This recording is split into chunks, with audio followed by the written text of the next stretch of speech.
పరిశుద్ధుడైన మా దేవ, మీ ఘనమైన పవిత్రమైన మహోన్నతమైన నామానికి స్తుతులు స్తోత్రం తెలియజేసిన తండ్రి, మీ పిల్లలుగా తండ్రి ఈ భూమి మీద బ్రతికే భాగ్యాన్ని మాకు అనుగ్రహించారు తండ్రి. ఈ భూమి మీద బ్రతకడమే కాకుండా రానయ్యున్న ఆ మహాలోకాన్ని కూడా స్వతంత్రించుకునే మహత్తర దశను తండ్రి ఊపిరి వదలక ముందే మీ కుమారుని ద్వారా బాప్తిస్మం అనే మహావరాన్ని ఈ ప్రపంచానికి అనుగ్రహించి నిత్య జీవాన్ని స్వతంత్రించుకున్నట్టు తండ్రి మాకు మార్గాన్ని స్వరాలను చేసిన అమూల్యమైన మీ ప్రేమకు కృతజ్ఞతాస్తులు తెలియజేయించిన తండ్రి, ఇంతటి మహత్తర కృపను మీరు మాకు అనుగ్రహించి ఉండగా దాని విలువ ఎరగక దానిని దుర్వినియోగం చేయించున్న వారిలో మీ పిల్లలైనటువంటి మేము పడకుండా జ్ఞాన హృదయంతో ఆలోచించి దాని విలువను గుర్తెరిగి హత్తుకొని మా బ్రతుకుల్లో మీ చిత్తాన్ని నెరవేర్చి మిమ్మల్ని ఆనందపరిచే పిల్లలుగా మా అందరినీ సిద్ధపరచవలసిందిగా వేడుకుంటూ, దీనుడును అల్పుడునైన నేను మీ పక్షాన్ని నిలబడి మాట్లాడబోచుండగా తండ్రి, మీ పిల్లల హృదయాలను మీ వైపు త్రిప్పగలుగుటకు అవసరమైన ఆత్మశక్తిని నాకు అనుగ్రహించి వినగల చెవులను గ్రహించగలిగే మనసును మీ పిల్లలకు దయచేయమని క్రీస్తు నామములో ప్రార్థన అడిగి వేడుకుంటున్నాం మా పరమ తండ్రి, ఆమేన్. ప్రియులారా, మరి మరణించిన వారు ఏమవుతున్నారు అని అద్భుతమైనటువంటి వివరణను మరి గత వారం మనం విన్నాము. ఎక్కడాగామండి మనం? ఎక్కడాగా?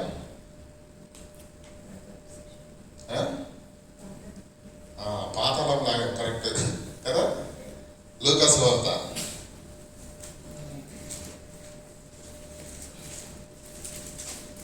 స్పందించండి దయచేసి.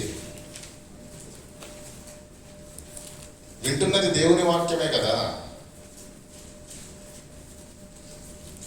లూకా సువార్త 16వ అధ్యాయం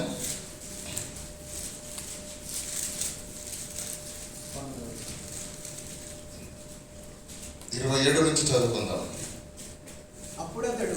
అప్పుడు అతడు తండ్రి అలాగైతే నాకు 5 సహోదరులు ఉన్నారు, వారు కూడా ఈ వేదనకరమైన స్థలములోకి రాకుండా ఉండాలి అని వారికి సాక్ష్యం ఇచ్చుటకై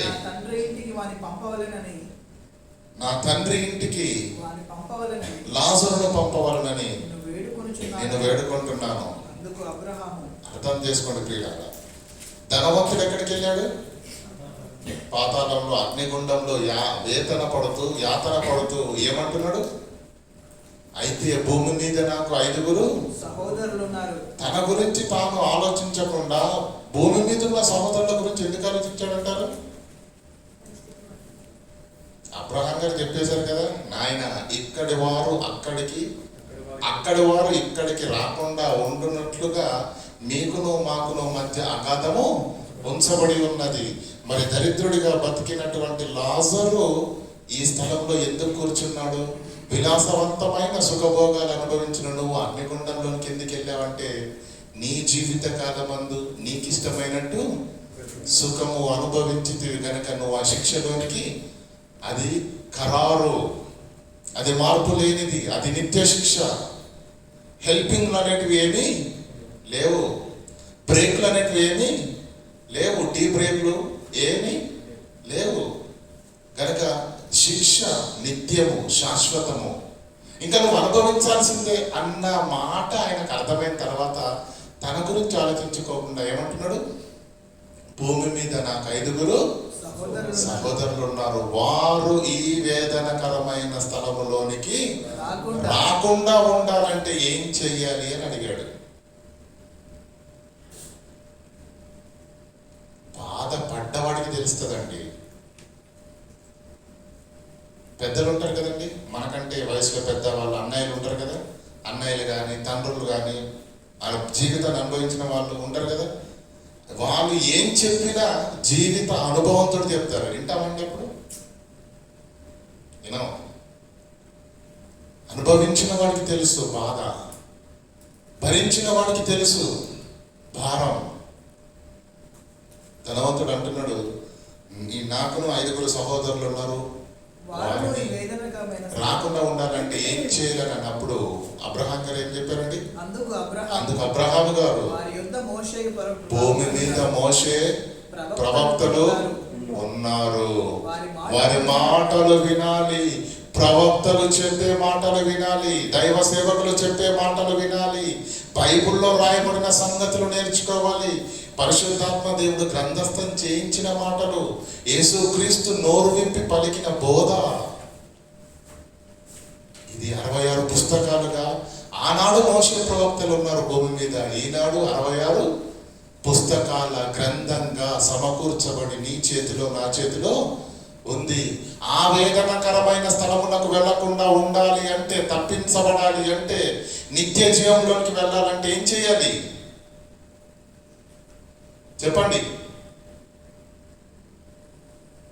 ఆనాడు మోషే ప్రవక్తలు ఉన్నారు, ఆ మాటలు ఈనాడు గ్రంథస్థం చేసి బైబిల్గా మన చేతిలో ఉంది. మనం ఆ వేదనకరమైన స్థలంలోనికి వెళ్లకుండా ఉండాలంటే ఏం చేయాలి?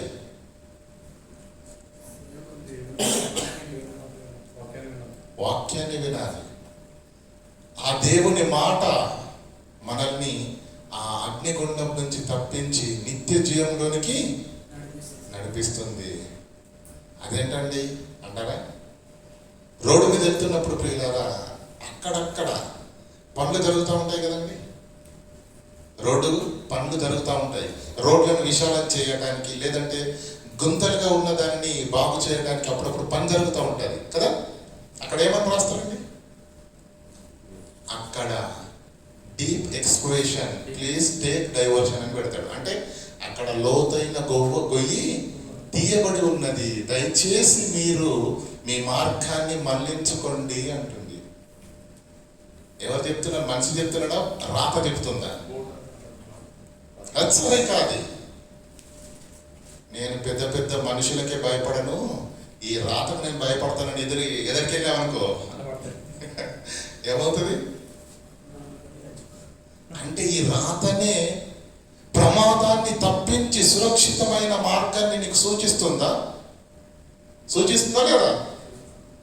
మరి మనుషులు రాసిన హెచ్చరికనే ప్రమాదాన్ని తప్పించి సురక్షితమైన చోటుకు నిన్ను నడిపిస్తున్నప్పుడు దేవుడు రాసిన మాట.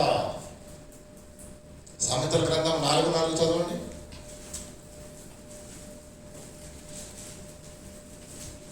సామెతల గ్రంథము 4:4.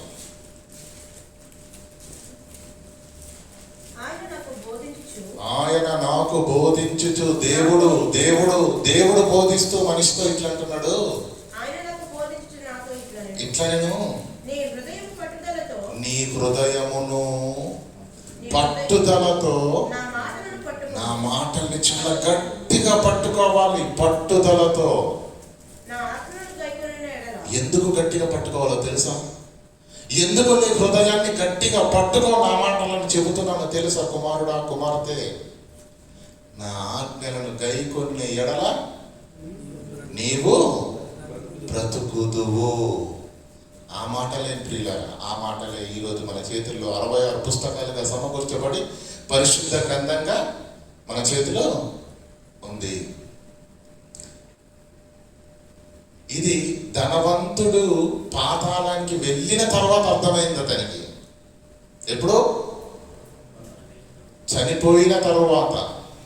మనం అప్పుడు తెలుగులో సామెత అంటాం కదండి, ఏమని? చేతులు కాలిన తర్వాత ఆకులు పట్టుకున్నాడంట.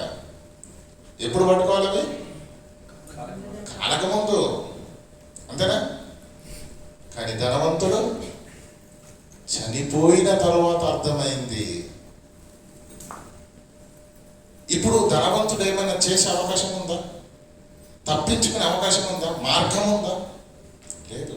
కారణం, అతని పరిస్థితి చేదాటిపోయింది.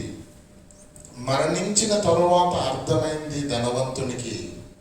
మరణించక మునిపే ఊపిరుండగానే దేవుడు మనకు అర్థము చేయిస్తున్నాడు. మనము ధనవంతుడులా అక్కడికి వెళ్ళి చేసేది ఏమి?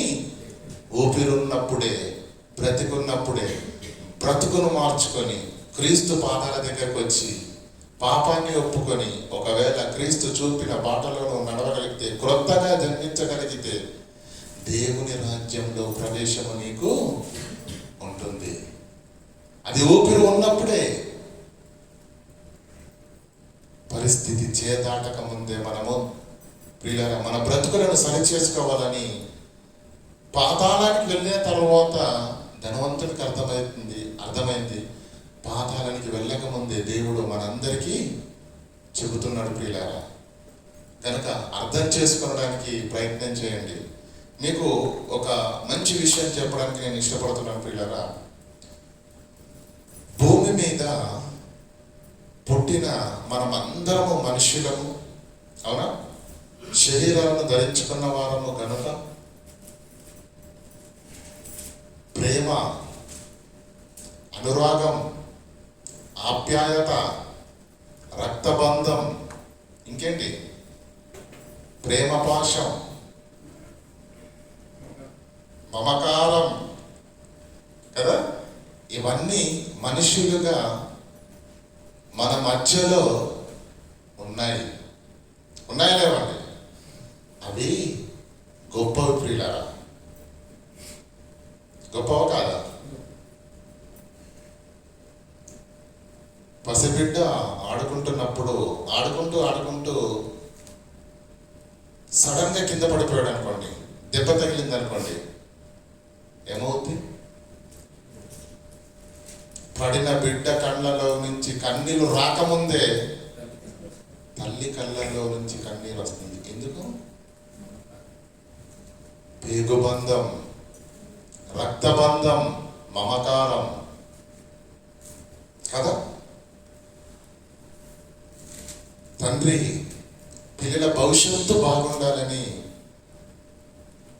ఆరోగ్యము సరిగా లేకపోయినా, తినకపోయినా ఆ పొలానికి వెళ్ళి ఆ మట్టిలో ఎర్రటి ఎండలో ఎంతటి గొడ్డు చాకిరినైనా చేస్తాడు. ఏ సుఖాన్ని కోరుకోడు, ఏ సంతోషాన్ని కోరుకోడు. నా పిల్లల జీవితాలు బాగుండాలి, వాళ్ళ బ్రతుకులు బాగుండాలి, నా భార్యకు, నా బిడ్డలకు నేను 3 పూటల తిండి పెట్టాలని చెప్పేసి కేవలము వాళ్ళను బ్రతికించడానికి తన యొక్క జీవితాన్ని ఏం చేస్తాడు? త్యాగం చేస్తూ ముందుకెళ్తాడు. దేన్ని బట్టి చెప్పండి? దేనిని బట్టి? ప్రేమ, బంధం, రక్తబంధం. వాళ్ళు ఎటుపోతే అటుపోయారు నాకేంటి అని చెప్పేసి వెళ్తారండి ఏ యజమానైనా కానీ, ఏ తండ్రి అయినా కానీ. అలాంటి వాడు తండ్రి అవుతాడా, యజమాని అవుతాడా? చెప్పండి. మనుషుల మధ్య శరీరాలలో ఉన్నాము కనుక ఈ శరీర బంధాలు ఎలా ఉన్నాయో మీకు అర్థం చేయించే ప్రయత్నం చేస్తున్నాం ప్రియులారా. భార్య బయటికి వెళ్ళిన భర్తకి యాక్సిడెంట్ అయింది అనుకోండి, కబురు వచ్చింది అనుకోండి, తిక్క కుదిరింది, నేను వద్దనగా వెళ్ళినందుకు తగిన శాస్త్రి జరిగిందని అంటదండి ఏ పని అయినా. అక్కడ ఏ చిన్న దెబ్బ తగిలిందో కానీ ఇక్కడ గుండె పగిలిపోతుంది. అవునా కదా? ఏంటి అవినాభావ బంధం?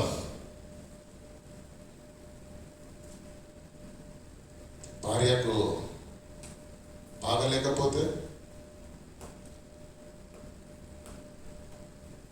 భర్త పురుషుడు కదండి, గమ్మున బయటపడరు కదా. వారు కూడా ఎంతో వేదనతో ఉంటారు. బాగా ఆలోచించండి. మనుషుల మధ్య ఉన్న ఈ శరీర బంధాలు ఎంత గొప్ప ఒకసారి ఆలోచించండి. అన్నదమ్ములు ఉన్నారనుకోండి, మీకు అర్థం కావడానికి చెప్తున్నాను. అన్నదమ్ములు ఉన్నారనుకోండి, చిన్నప్పుడు బాగా ఉంటారు, పెద్ద అయిన తర్వాత చిన్నప్పుడు ఎలా ఉంటుంది చెప్పండి? చిన్నోడన కొట్టాడు అనుకోండి వేరే అబ్బాయి, వాళ్ళ అన్న పక్కనే ఉంటాడు, ఊరుకుంటాడా? ఏం చేస్తాడు? వీడు వాడిద్దరు కలిసి ఆ 3వని చిన్న కొడతారు. అవునా కదా? అదే పెరిగి పెద్ద అయిన తర్వాత ఎలా ఉంటుందో మనందరికీ తెలుసు కదా. భార్యలు వచ్చిన తర్వాత కదా, విడిపోయారు అనుకోండి, ఓ 10 సంవత్సరాల నుంచి మాట్లాడట్లేదు అనుకోండి, వేరైపోయారు అనుకోండి, అదే అన్న ముందు తమ్ముడిని మూడో ఓడొచ్చి కొడుతుంటే ఆ అన్న ఊరుకుంటాడా? ఎందుకు ఊరుకోడు? ఎక్కడి నుంచి వస్తుంది ఆ పౌరుషం? రక్తబంధం, అది తట్టుకోలేదు. తన అన్నను కొడుతుండగా తమ్ముడు చూడలేడు, తమ్ముడికి గాయమవుతుండగా అన్న భరించలేడు, కట్టలు తెంచుకొని మరి ముందుకు వస్తారు. అద్భుతంగా ఉంది కదండి బంధం, అద్భుతంగా ఉందండి కదండి ప్రేమలు, అద్భుతంగా ఉంది కదండి. కానీ ఇవి ఎంతకాలం ఉంటాయండి? నీ కళ్ళ ముందు చిన్న దెబ్బ తగిలగానే ఆ చంటి బిడ్డకు తల్లి కళ్ళల్లో నుంచి కన్నీరు వస్తుంది కదా, అంత అపురూపంగా ప్రేమించింది కదా, నా బిడ్డకి ఏం కాకూడదని గమ్మున వెళ్ళి గుండెలకు హత్తుకొని ఓదారుస్తుంది కదా. తల్లి, ఆ బిడ్డ క్షేమం నువ్వు ఎంతకాలం చూడగలవు? శరీరంతో ఉన్నంత కాలం మాత్రమే నువ్వు చూడగలవే తప్ప ఈ శరీరాన్ని విడిచిపెట్టిన తర్వాత నిత్య శిక్షలోనికి వెళుతుంది. అదే నీ కుమారుడు, అదే నీ కుమార్తె. శాశ్వత కాలము శిక్ష, తప్పించుకోలేని అతి భయంకరమైన శిక్షలోనికి వెళుతున్నప్పుడు తల్లి నువ్వేం ఆలోచించవా? నీ కుమార్తె గురించి, నీ కుమారుడు గురించి ఏం ఆలోచించవా? 3 పూటలు తిండి పెట్టడానికి 60 ఏళ్ళ ఈ జీవితంలో నీ జీవితాన్ని త్యాగం చేసి కుటుంబ యజమాని కష్టపడుతున్నాడు కదా. అయ్యా, ఈ 60 ఏళ్ళ జీవితంలో నా పిల్లలు, నా భార్య 3 పూటలు కడపాల తిని సంతోషంగా ఉండాలని నీ జీవితాన్ని త్యాగం చేసి వారికి సంతోషం ఇచ్చావు కదయ్యా. ఎంతవరకు ఉంటుంది ఆ సంతోషం? 60 ఏళ్ళ జీవిత తర్వాత నీ వాళ్ళే నువ్వు ప్రేమించిన నీ కూతురు, నువ్వు ప్రేమించిన నీ కుమారుడు, నువ్వు ప్రేమించిన నీ భార్య నిత్య శిక్షలోనికి వెళ్ళిపోతున్నారు. అది తరగని శిక్ష, భరించలేని కష్టం. ఈ 60 ఏళ్ళ జీవితం కొరకు వారిని సంతోష పెట్టాలని రెక్కలు ముక్కలు చేసుకున్నావి తప్ప 60 ఏళ్ళ తర్వాత ఉన్న అతి భయంకరమైన మహా ప్రమాదాన్ని గురించి మాత్రం ఏ ఇంటి యజమాని ఆలోచించట్లేదు. దాని నుంచి నా వాళ్ళను తప్పించాలని ఏ యజమాని కూడా ఆలోచించట్లేదు. నా బిడ్డల్ని అపురూపంగా చూసుకోవాలనుకుంటుంది తల్లి, కానీ నువ్వు 60 ఏళ్ళ మట్టుకు మాత్రమే చూసుకోగలవు. తరువాత వారు ఏమైపోతారు, ఏ స్థితిలోకి వెళ్ళిపోతారో తల్లి ఆలోచిస్తుందండి బిడ్డల గురించి, యజమాని ఆలోచిస్తున్నాడండి కుటుంబం గురించి, పిల్లలు ఆలోచిస్తున్నారండి తల్లిదండ్రుల గురించి. ఈ మమకారాలు, ప్రేమలు, బంధాలు 60 ఏళ్ళ మట్టుకు మాత్రమే. మరణించగానే కన్నీరు మున్నీరుగా వెళ్ళి అందరితో పాటు పిడికిడు మన్ను వేసి తిరిగి వచ్చేస్తారు. అంతే, అంతటితో కథ సమాప్తం, ముగిసిపోయింది. మహా అంటే వారం రోజులు, 10 రోజులు, నెల. ఆ తరువాత అతడు మనుషుల జ్ఞాపకాలలో, అదేనండి ప్రేమ. 60 ఏళ్ళు సాకావు కదా, 60 ఏళ్ళు పెంచావు కదా, 60 ఏళ్ళు మమకారం చూపించావు కదా, ఇప్పుడు ఇటు వెళ్ళిపోయాడో ఎందుకు పట్టట్లేదు? ఎందుకు ఆలోచించట్లేదు? ఇక్కడే తప్పు చేస్తుంది ప్రపంచం.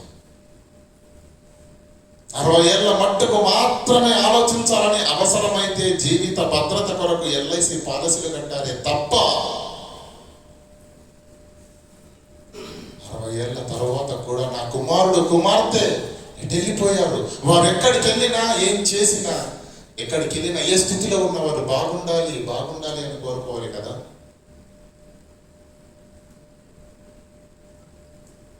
పెళ్లి విషయంలో చాలా మంచి మాట చెప్తారండి. అమ్మాయిని కానీ అబ్బాయిని కానీ చూసినప్పుడు ఏమంటారండి? పెళ్లి సంబంధం చూసినప్పుడు ఏం ఆలోచించాలంటారండి? ఇటు 7 తరాలు, అటు 7 తరాలు. ఎందుకు ఇన్ని పట్టణాలు తరాలు ఎందుకు ఆలోచించాలి అంటే, నా ఇంటి ఆడబిడ్డను ఆ ఇంటికి పంపాలి అంటే ఆ కుటుంబం ఏంటి, ఆ తరం ఏంటి, ముందు తరం ఏంటి, ముందు తరం ఏంటి అంటే 7 తరాలంట ఆలోచించాలంట. అంటే నీ ఇంటి ఆడబిడ్డను మరో ఇంటికి పంపడానికి 7 తరాలు ఆలోచిస్తున్నావు కదా. ఎంతకాలం ఉంటుంది బిడ్డ అక్కడ? ఎక్కడ 60, 20కి పెళ్ళి, మహంట 40, అంతేనా ఈ రోజులను బట్టి. ఈ 40 ఏళ్ళ జీవితం కొరకు ఇంత ఆలోచిస్తున్నావు కదా. ఈ 40 ఏళ్ళ తర్వాత ఆమె ఇక్కడ ఉండదు. తరువాత ఉన్నది కదా ఆ జీవితము, శాశ్వత జీవితము, నిత్య జీవితము. ఆత్మకు మరణము లేదు. మరి ఆత్మ వెళ్ళిపోవాలి. ఎక్కడికి వెళ్ళాలి? ఎక్కడున్న నా కూతురు సంతోషంగా ఉండాలి, సుఖంగా ఉండాలి, ఆనందంగా ఉండాలని కోరుకునే తల్లి అయితే, తండ్రి అయితే, యజమాని అయితే, అన్న అయితే, తమ్ముడైతే ఆలోచించవలసింది కేవలం 60 సంవత్సరాల కొరకు మాత్రమే కాదు. ఆలోచించండి 60 సంవత్సరాల గురించి కూడా, కానీ 60 సంవత్సరాల కొరకు మాత్రమే ఆలోచించకండి. 60 సంవత్సరాల తరువాత కూడా వారు నిత్యత్వములోనికి వెళ్ళాలి అంటే 7 తరాలు కాదు, అన్ని తరాల గురించి ఆలోచించండి. ఆదాము దగ్గరికి వెళ్ళి ఆలోచించండి, అప్పుడు అర్థమవుతుంది మనం అందరం ఎక్కడి నుంచి వచ్చామో, తిరిగి ఎక్కడికి వెళ్ళాలో. అది ఆలోచిస్తే ప్రియులారా, శరీరాలతో, రక్తబంధాలతో, ఏమండి చెప్పేదండి, శరీరానికి రక్తబంధం ఎంత గొప్పదనేది. కన్న బిడ్డ పడితే కన్నీళ్ళు వస్తాయి, ఇంకెవరైనా పడితే వస్తాయండి? సానుభూతి చూపిస్తారు నార్మల్గా, అవునా కదా? కన్న బిడ్డకి దెబ్బ తగిలితే మా బాబోయ్ గుండెలు బాగేసుకుంటారు తల్లి, అవునా కదా? అది బంధం. కానీ ఆ బంధాలు అన్ని అద్భుతమైన పాఠాలు మన దగ్గర ఉన్నాయి. వింటారు కదండి. వల్ల కాటి వరకే రా భవబంధాలు, నీ కళ్ళానికి చేరవుయే అనుబంధాలు. కనుక ప్రియులారా, నేనేదో జీవితం మీద వైరాగ్యంతో మాట్లాడట్లేదు. నాకు ప్రేమ ఉంది, నాకు రక్త సంబంధులు ఉన్నారు, బంధుమిత్రులు అందరూ ఉన్నారు. కానీ దీన్ని దాటి ఆలోచిస్తేనే ఆత్మజ్ఞానం అర్థమవుతుంది. దీన్ని దాటి ఆలోచిస్తేనే దేవుని ప్రేమ మీకు అర్థమవుతుంది. మీ అందరికి అసలు అర్థమవుతుందో లేదో కానీ ప్రియులారా, అసలు ప్రేమ అనేది ఎక్కడ పుట్టింది?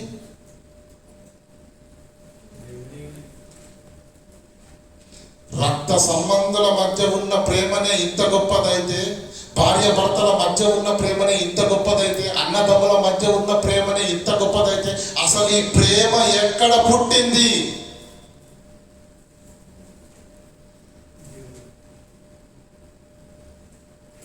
డబ్బులు ఉంటాయి కదండి.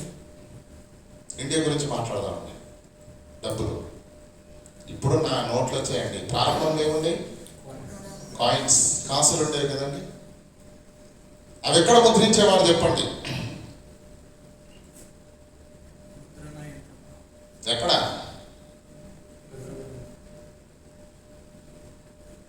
చెప్పండి. ఇవి ఈ నాణ్యాలు అయితే టంక్సాల అనేది ఒకటి గ్రామం ఉంటుందండి, టంక్సాల. అక్కడ ముద్రించేది. ఏమండి?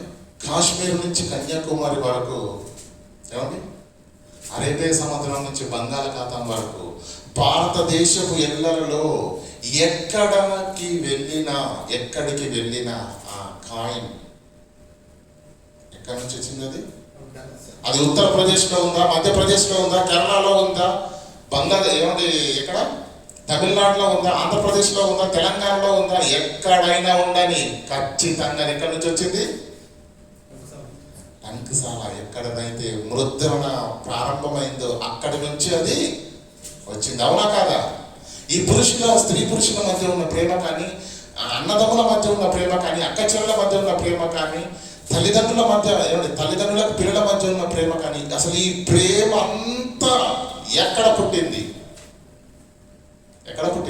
చూడండి, యోహాను పత్రిక, మొదటి యోహాను పత్రిక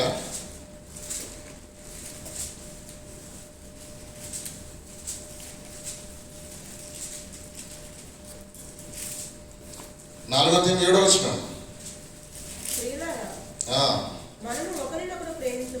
మనము ఒకరినొకరిని ప్రేమింతుమో.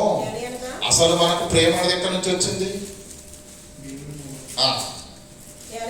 ఏలయనగా ప్రేమ దేవుని మూలముగా కలుగుచున్నది. ప్రేమ దేవుని మూలముగా కలుగుచున్నది. ఎన్ని వచ్చిన చదవండమ్మా. దేవుడు ప్రేమ స్వరూపి, దేవుని మూలముగా కలుగుచున్నది ప్రేమ. ప్రియులారా, 60 ఏళ్ల శరీరాలను ధరించుకున్న మనలోనే రక్తబంధము, ప్రేమ బంధము ఎంత గొప్పగా ఉంటే వీరందరి ప్రేమలకు మూలమైనటువంటి ఎవరు? ప్రేమ దేవుని మూలముగా కలుగుచున్నది. ఆ దేవుని ప్రేమ ఎంత గొప్పదో ఆలోచించండి. తల్లికి బిడ్డకు ఈ ప్రేమ, ఈ రుచిని ఎందుకు పెట్టాడో తెలుసా దేవుడు? ఈ ప్రేమ బంధాన్ని ఎందుకు పెట్టాడో తెలుసా? ఈ ప్రేమ బంధాన్ని ఎందుకు పెట్టాడో తెలుసా? నీకు నీ బిడ్డతో ఉన్న ప్రేమ బంధము రుచి నీకు ఎరుగుతేనే నాతో ఉన్న ఆత్మబంధం ఏంటో నీకు అర్థమవుతుంది. ప్రేమ బంధానికి విలువనిచ్చే మనుష్యులకు తన ప్రేమ బంధాన్ని, దేవుని యొక్క ఆత్మబంధాన్ని తెలుసుకోవాలనే బిడ్డకు తల్లికి పేగు బంధాన్ని పెట్టాడు. బిడ్డకు తల్లికి రక్తబంధాన్ని పెట్టాడు. భార్యకు భర్తకు అనుబంధాన్ని పెట్టాడు. ఈ బంధాల రుచులన్నిటినీ తెలుసుకున్న మనిషి ఇది 60 ఏళ్ల జీవితంలో కొంతవరకు నీకు ఇవ్వబడిన శాంపిల్, అది కూడా దేవుని నుండే వచ్చింది. మరి శాశ్వతమైన దేవుని ఆత్మబంధం, దేవుని ఆత్మ ప్రేమ ఎంత గొప్పగా ఉంటుందో ఒకసారి ఆలోచించండి. ఆ ఆత్మబంధాన్ని తెలుసుకున్న వారమైతే దేవునితో ఉండటానికి, దేవుని యొద్దకు వెళ్ళటానికి, దేవుని యొక్క క్రియలు నెరవేర్చడానికి, దేవుని ఆనంద పెట్టడానికి మనము ముందుకు నడుస్తాం ప్రియులారా.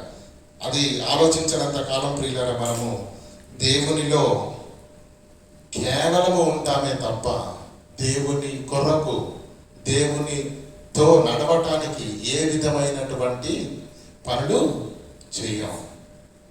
ఏమండి, మన కుటుంబాలలో ఏ అవసరత కానీ ఏ ఆపద కానీ వచ్చిందనుకోండి, ఏం చేస్తామండి? చెప్పండి. సాలరీ రాలేదు, ఇంటికాడ సమస్య వచ్చింది, ఇప్పుడు ఏం చేయాలి? నాకు సంబంధం లేదు, సాయంత్రం చంద్రబాబు వెయిట్ చేయండి అంటావా? ఏం చేస్తాం? నానా హైరాణ చేసి అవసరమైతే అప్పు చేసైనా సరే పంపించమా?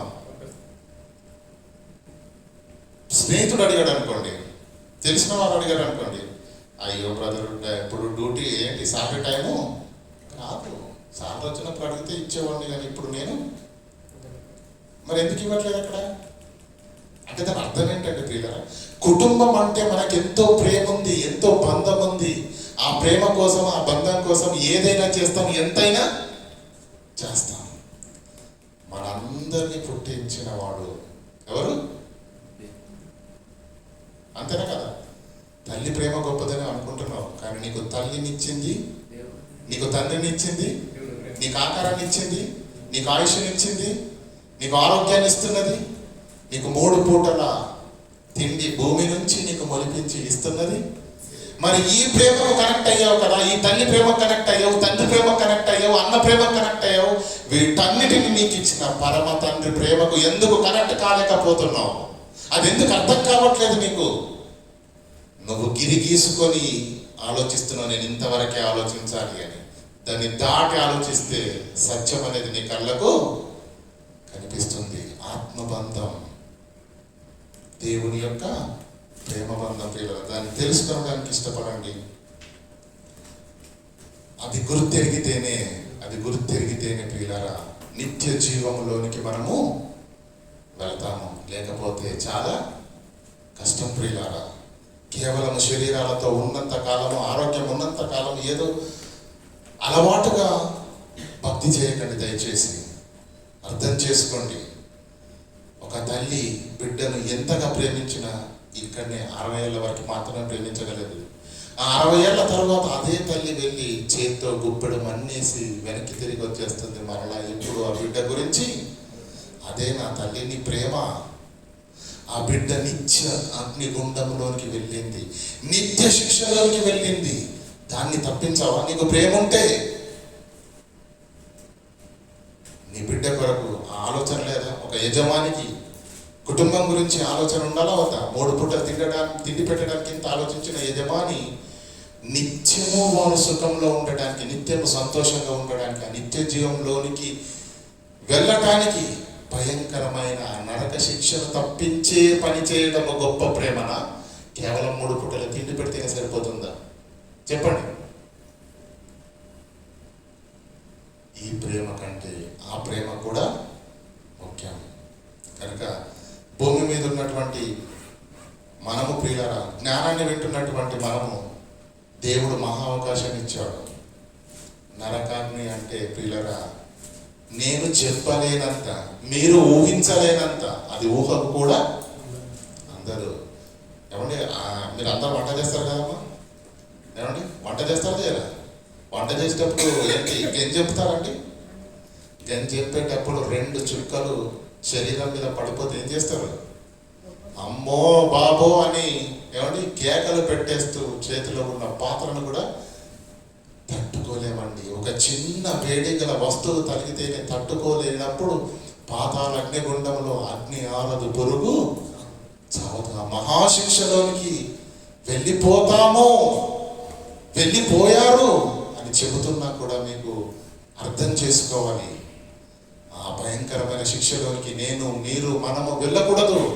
మన తల్లిదండ్రులు వెళ్ళకూడదు, మన తమ్ముళ్ళు వెళ్ళకూడదు, మన అన్నయ్యలు వెళ్ళకూడదు, మన అక్కలు వెళ్ళకూడదు, మన చెల్లెళ్ళు వెళ్ళకూడదు, ఏ బిడ్డ వెళ్ళకూడదు, ఏ తల్లి వెళ్ళకూడదు. దేవుడిచ్చిన అవకాశాన్ని సద్వినియోగం చేసుకుందాం ప్రియులారా. దేవుడిచ్చినటువంటి మహాకృప. ధనవంతుడు అడుగుతున్నాడు కదా, వేదనకరమైన స్థలంలోకి రాకుండా ఉండాలంటే ఏమీ చెయ్యాలి. అప్పుడు యేసుక్రీస్తు చెప్పిన మాట, ఒకడు క్రొత్తగా జన్మిస్తే పాతాళ అగ్నిగుండాన్ని తప్పించుకొని దేవుని రాజ్యములోనికి ప్రవేశిస్తాము. ఆలోచించండి. వాక్యాన్ని వింటున్నారు కదా, తల్లిదండ్రులు బాప్తీసం తీసుకున్నారా? నీ బిడ్డలు బాప్తీసం తీసుకున్నారా? నీ అన్న తీసుకున్నాడా? నీ తమ్ముడు తీసుకున్నాడా? నీ అక్క తీసుకున్నారా? చెల్లి తీసుకుందా?